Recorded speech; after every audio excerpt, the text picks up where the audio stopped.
Monday night raw के review वाले brand new episode में आप सब लोगों का वेलकम है। इस एपिसोड में हम बात करेंगे आज हुई मंडे नाइट रॉ के बारे में, जहां पर कुल्लम कुल्ला सीएम पंक का टीज देखने को मिला। साथ ही में मेन इवेंट के अंदर हमें जॉनी गार्गेनो का रिटर्न देखने को मिला। शो पर टाइटल मैच भी हुआ।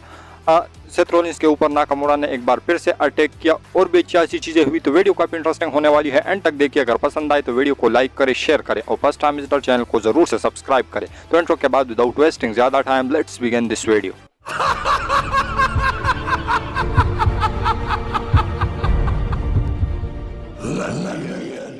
सबसे पहले जो शो की स्टार्टिंग है वो हमें देखने को मिलती है एक बासड़ के साथ, जहां पर नाया जैक्स और शेना बेजलर लड़ रही थी। राकेल भी बीच में आती है। रिया रिप्ली का भी रिटर्न हमें आज देखने को मिला। एक दूसरे को पटक रही है। ऑफिशियल्स को रिया रिप्ली उठा के पटक रही है और एंड में जो है रिया रिप्ली रिंग के अंदर बचती है। ऑफिशियल्स आते हैं, सबको सेपरेट करती है। उसके बाद रिया रिप्ली रिंग के अंदर आती है। जजमेंट डे को कॉल आउट करती है कि मैं 2 हफ्ते नहीं थी तो क्या हुआ, क्योंकि जजमेंट डे के अंदर कुछ भी सीन सही नहीं चल रहा। और वो कॉल आउट करती है जजमेंट डे को, जिस पर वहाँ पर डेमियन प्रीस्ट और डोमिनिक आते हैं। फिन बेलर तो नहीं आते।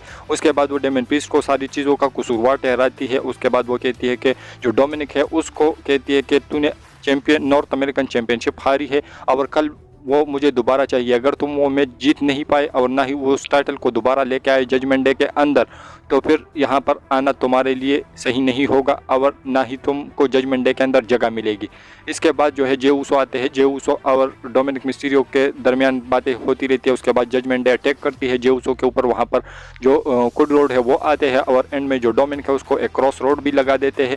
और उसके बाद जो एडम पेयर्स है वो कहते हैं कि जे ऊसो और कोडी रोड जो है उसको पेश करेगी जजमेंट डे। फास्ट लेन के अंदर टेक टीम टाइटल्स जो है वो ऑन द लाइन होगी। तो ये मैच जो है फास्ट लेन के लिए WWE ने अनाउंस कर लिया है कि जे ऊसो और कोडी रोड जो है वो पेश करेंगे फास्ट लेन के अंदर जजमेंट डे को, उसके अनडिस्प्यूटेड टैग टीम टाइटल्स के लिए। तो ये मैच हमें फास्ट लेन के अंदर देखने को मिलेगा। इसके बाद जो नेक्स्ट चीज़ हमें शो के ऊपर देखने को मिली वो था एक टैग टीम में, जहां पर अल्फा एकेडमी पेश कर रही थी इंपीरियम को। यह मैच काफ़ी कमाल का था, काफ़ी ज़बरदस्त था। लेकिन एंड की बात करें तो एंड में जो लुडविग काइजर हैं उन्होंने ओटिस को पिन करके इस मैच के अंदर विक्ट्री अर्न कर ली, जो कि काफ़ी कमाल की चीज़ लगी। इसके बाद जो नेक्स्ट चीज़ हमें शो के ऊपर देखने को मिली वो था Cedric Alexander versus Bronson read के दरमियान एक सिंगल मैच। यह मैच भी काफ़ी कमाल का था, काफ़ी ज़बरदस्त था।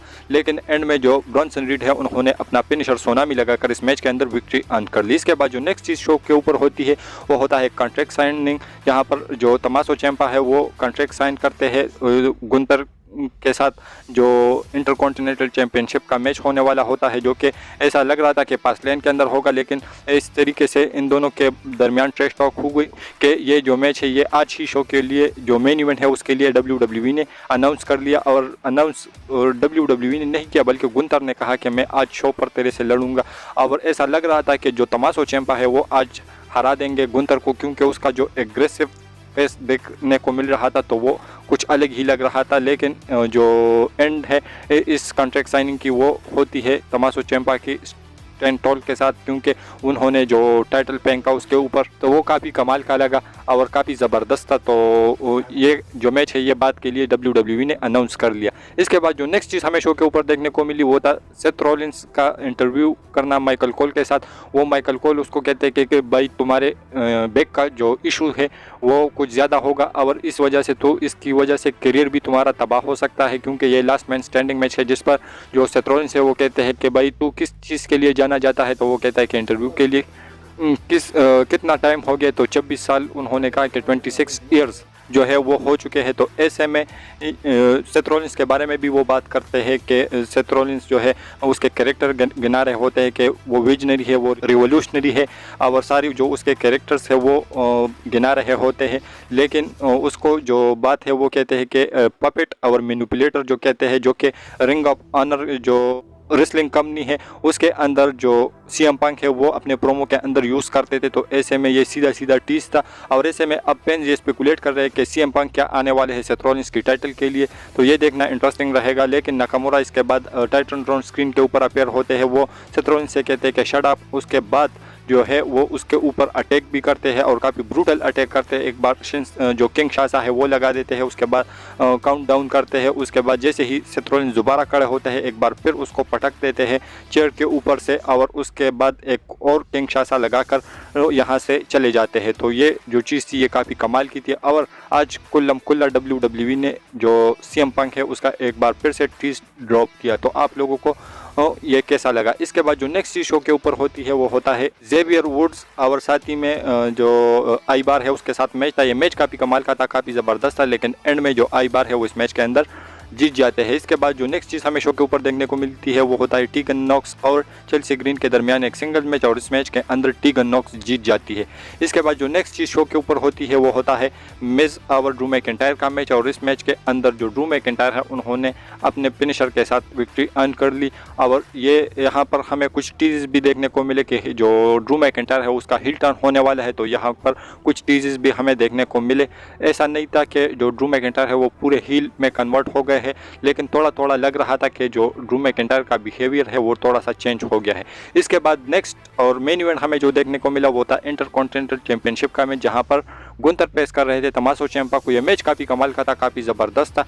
और इस मैच के अंदर जो रनिंग नी लगाई गुंतर ने तो वो काफ़ी कमाल का मूवमेंट लग रहा था। जिस तरीके से तमासो चैंपा ने अपने सबमिशन में फंसा के रखा गुंतर को, तो वो चीज़ काफ़ी कमाल की लगी। और ऐसा लग रहा था कि तमासो चैंपा यहाँ पर हरा देंगे गुंतर को, लेकिन ऐसा हुआ नहीं, क्योंकि एंड में जो गुंतर है उन्होंने डबल पावर बॉम्ब लगाया, उसके बाद अपने सबमिशन के अंदर फंसा के रखा और पास आउट कर दिया तमासो चैंपा को, और अपनी जो इंटरकॉन्टिनेंटल चैंपियनशिप है उसको सक्सेसफुली रिटेन भी किया। लेकिन वहाँ पर हमें इंपीरियम का मैच के बाद भी दबदबा देखने को मिला, क्योंकि उसके बाद भी वो अटैक कर रहे होते हैं तमासो चैंपा के ऊपर, लेकिन वहाँ पर हमें रिटर्न देखने को मिलता है जॉनी गार्गेनो का, और वो आते हैं और वो भगा देते हैं इंपीरियम को। पहले तो वो खूब पिटाई करते हैं, लेकिन एंड में जो इंपीरियम है वो किसी तरीके से वहाँ से भाग जाते हैं, और एंड में जो स्टैंड टॉल है वो तमासो चैंपा एंड जॉनी गार्गेनो करते हैं। और जो DIY का रियूनियन इतने समय से पेंडिंग था, तो वो आज हमें शो के ऊपर देखने को मिला, जिसको क्राउड की तरफ से काफ़ी अच्छा रिएक्शन भी मिल रहा था। तो ये काफ़ी कमाल की चीज़ लगी आज के शो के ऊपर, और DIY का जो रियूनियन है वो हमें देखने को मिला आज की शो के मेन इवेंट में। तो आप लोगों को आज का शो कैसा लगा? अपनी रेटिंग नीचे कमेंट सेक्शन में ज़रूर बताइए। और हमारी ये जो आज की वीडियो थी वो यहीं तक की थी। अगर पसंद आए तो वीडियो को लाइक करें, शेयर करें, और फर्स्ट टाइम विजिटर चैनल को जरूर से सब्सक्राइब करें, क्योंकि आप लोगों को हमेशा ऐसी इंटरेस्टिंग और लेटेस्ट वीडियोस देखने को मिलती रहती है। तो मिलता हूँ आपसे बहुत ही ज़्यादा जल्दी किसी इंटरेस्टिंग वीडियो के साथ। Until that time, stay healthy and keep watching Russell Catcher.